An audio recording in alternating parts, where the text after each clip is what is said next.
Greetings, this is Atmaboda. Today is January 15th, 2022. The title of today's podcast is An Ultimate Secret Key to Wealth. And this is podcast number 50. This marks exactly 1,000 hours of content on this podcast, on this daily podcast. And this is a special occasion. And on this special occasion, this podcast has some very important information that can enrich your world. Beginning now.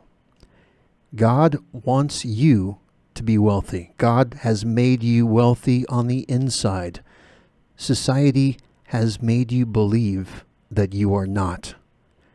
This widespread delusion of scarcity is one of the principal reasons for desire and attachment. This is a big lie that is designed to keep you chained down. Belief in a limited supply is what keeps you running on your hamster wheel, chasing after that which can never complete you. Belief that there is never enough becomes a self-fulfilling prophecy. An ultimate secret to breaking free of this idea of scarcity that society has conditioned upon you is the concept of abundance. What is abundance? Abundance is not about having enough of what you need, but in having more than enough. This is the realization and understanding that having more than enough is not wasteful, but rather it is an ideal mindset. When you firmly ingrain this concept deep within you, it becomes the lens through which you can experience life. This perspective magnetizes you to not only attract abundance in all aspects of your life, but that effect ripples outward, inspiring others to join this lifestyle with you. When wealth manifests for you in this way, you are less attached because you don't measure yourself by what outer wealth you have. Instead, you recognize that the material abundance is just a manifestation of the internal abundance that already exists deep within your core of authenticity. Experiencing this means that you can never be poor again because this inherent richness is immortalized in your spirit. A key is to not want, but to feel like you already have everything you could want. Your worldly possessions should be an expression of the limitlessness inside you, while not letting anything external define you. You are more than you can ever own or express. And that concludes this initial written portion. I'll have more to share with you in a bit, but let's just go into a deeper explanation of what we just said there.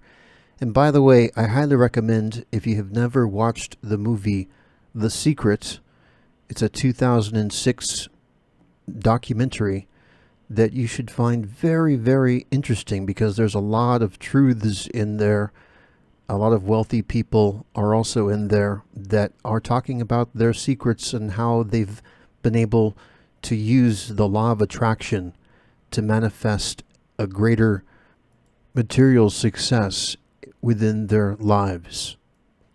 But what this segment is about is not merely about the law of attraction, but just to unpack what the law of attraction is. All that means is that what you think about, you create. And if you can imagine something vividly with strong visualization skills and with confidence, you will attract the object of your visualizations into your life, and things can happen naturally because the universe wants to gift to you many, many things. You know, the world is here to empower you.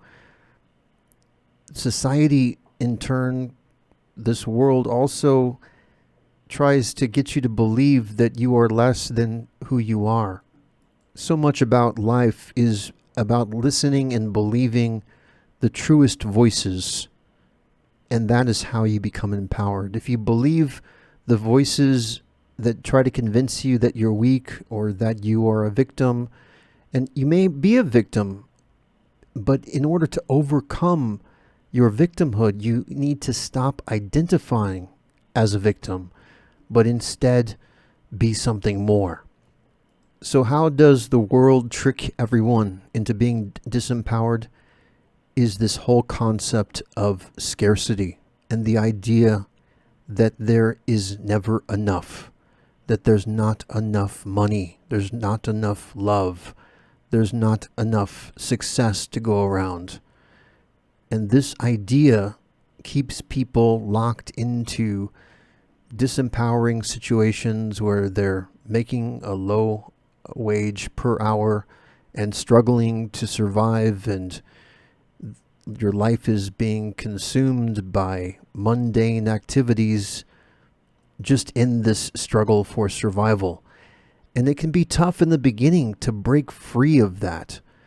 And the best way to break free of that is to first fix your mind, to fix the limitations of your mind, to start to believe in something more, and to come from a more positive mindset. Every successful person, these self-made millionaires and billionaires, all of them have something in common, and that is positivity, the belief that they can accomplish something great, and believing in greatness and having that great vision.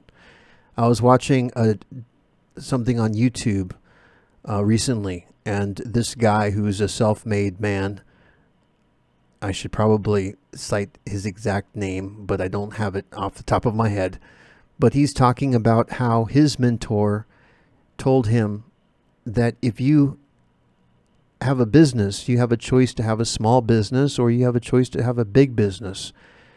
And the argument being made is that it takes just as much effort to make a small business successful than a big business to be successful. And so why use all of your energy to make something small successful when you can be bigger than that and have an even bigger success?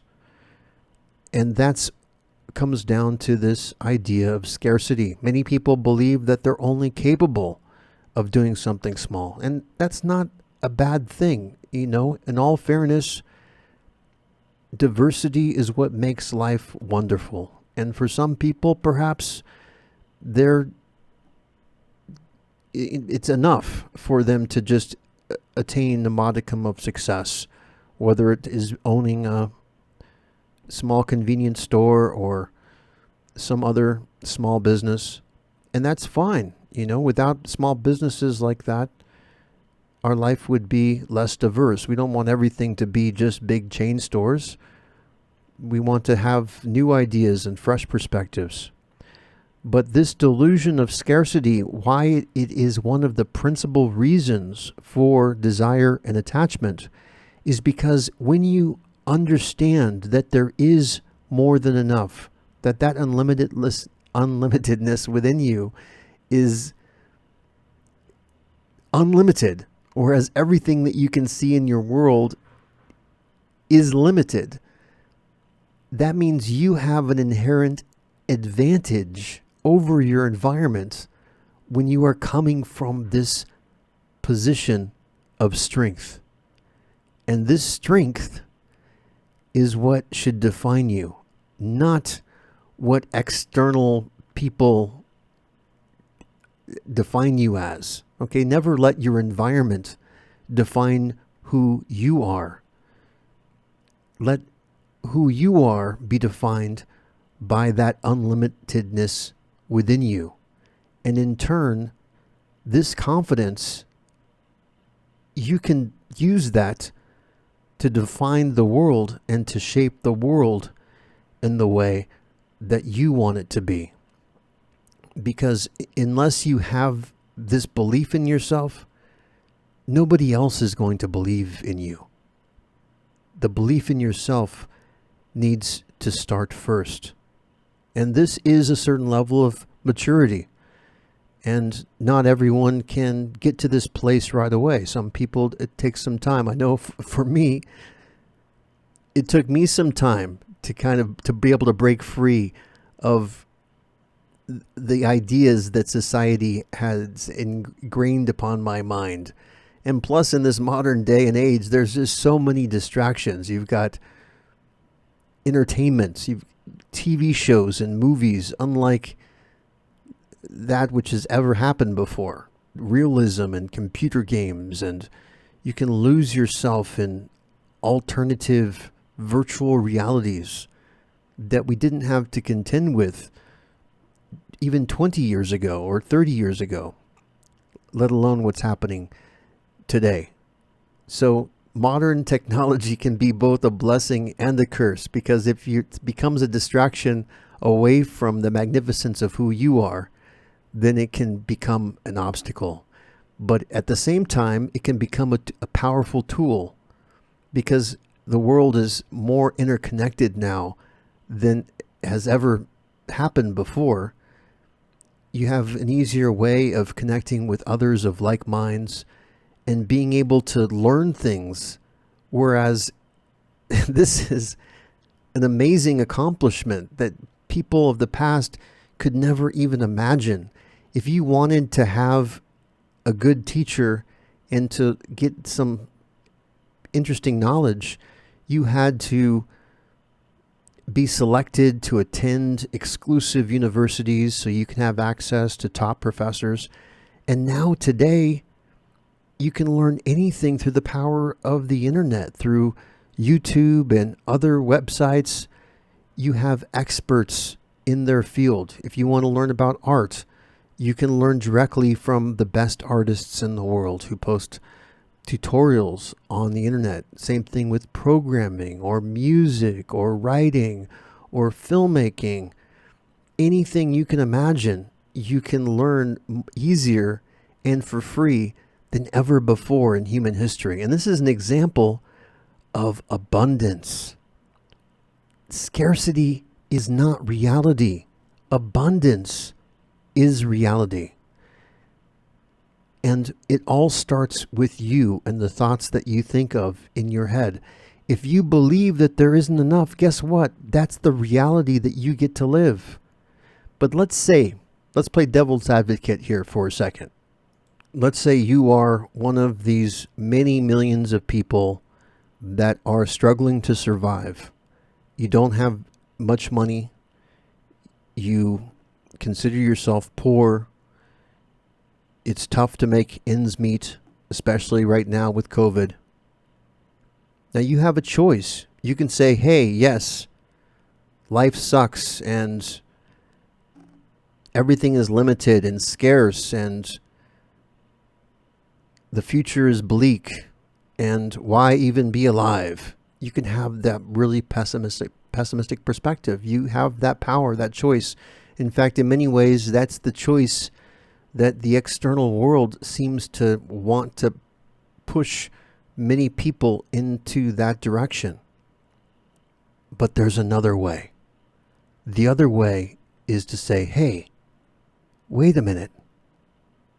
I am a human being. I have a heart. I have feelings. I have love. I have a mind. I have intelligence. Let's explore that. Maybe this external world in many ways is an illusion. Maybe there's something that is beyond what science can recognize. Let's look into these stories of yogis in India where they are able to survive in the Himalayas without electricity and being able to survive in the snow without food. And you might say, well, that's impossible. Everybody knows science says that's impossible. Well, let's look at a modern example. The Iceman. I'm sure you've heard of this guy. His name is Wim Hof, and you can find videos about him on YouTube. Here is a guy who can take off all of his clothes and swim practically naked in icy seawater and just do incredible feats of like running on snow, long distances, and basically being almost impervious to cold. I mean, he tried to climb Mount Everest barefoot, and he almost succeeded. So there, in fact, science has put him into containers full of ice, and he's been able to maintain his body temperature and basically defy science by extreme mind over body. And he exalts his breathing method as being the secret to being able to do these feats. And he now has people he takes on trips up into the mountains and has other activities. And it's very, very fascinating. But the point of why I'm bringing this up is that there is much more than what science regards as truth. And so when you are coming from a place of abundance, that you already have everything, it becomes easier to be unattached because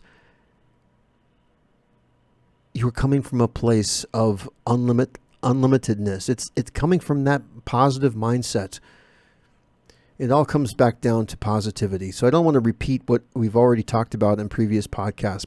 Here, I've got something new that I've also written. I was going to add to, here's a written portion. The physical is an illusion. Physical reality does not determine who you are or any reality on the higher planes. Dominance over the material world is only an outer demonstration of inner mastery.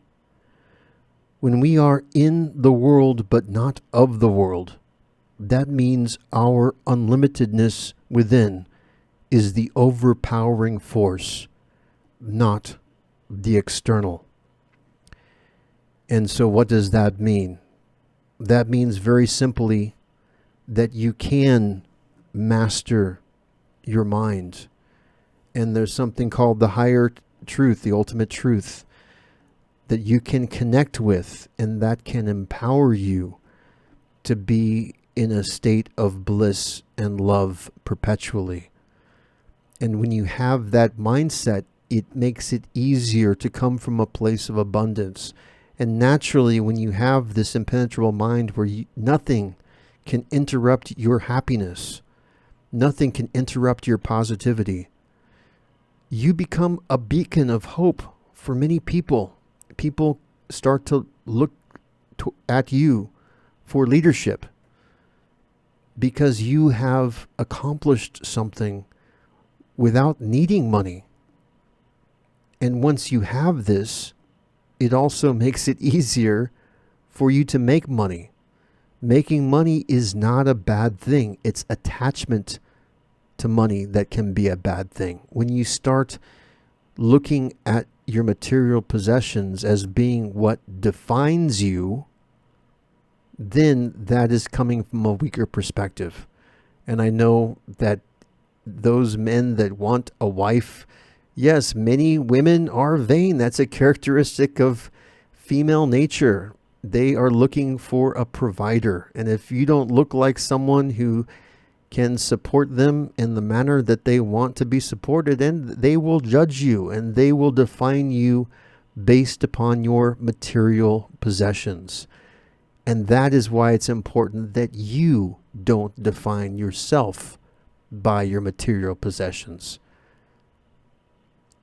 When you start to lose confidence, only then do you start to become a failure. Having confidence and coming from this place of abundance, that means that you can create anything in your life that you want to create. You become unstoppable.